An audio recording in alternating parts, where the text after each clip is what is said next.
Hey everybody, so you're probably starting to get your tubers in the mail. Some of you may have bought them locally. I know a lot of you ordered them online and you're maybe wondering what to do with them. So a couple things that you're going to want to be doing in the next couple of days to week is securing a location to plant these. We're going to basically start these inside. We can't put them in the ground until we hit around like 50-55 degrees, which is usually around Mother's Day, like mid to late May. We will end up putting these outside in our yards, but for now we will grow them inside in some sort of growing container. You can also use like a lasagna pan, anything to just get these in some soil. So you're going to want to put soil about halfway to 2/3 of the way up in your container.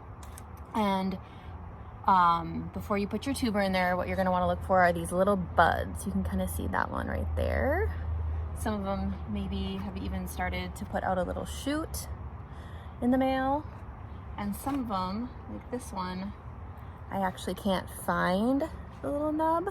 I'm still gonna plant this and hope that it comes up. It maybe just hasn't shown itself yet. So don't get discouraged if you're not seeing one of those little shoots. We'll still get it planted. So when you plant it, you're basically just laying it on top of the soil with the shoot up. Doesn't have to be perfectly up, but like in the general direction of up.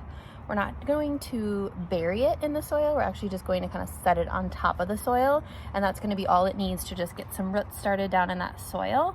And again, to get this ready for planting in May. I'm going to put the name. You could use a popsicle stick. You could even just label it with paper.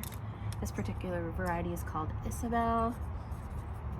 And the reason that I like to label these when I'm working on growing them is because I'm going to use the varieties that I have to determine where I'm going to plant them outside. So if anybody got dinner plate dahlias, those are quite large and they usually grow pretty tall. So those I usually put in the back if I'm kind of staggering my rows. And we'll talk about that a little bit more as we get closer to planting. But this is the step you're going to want to be working on once your dahlias arrive in the mail.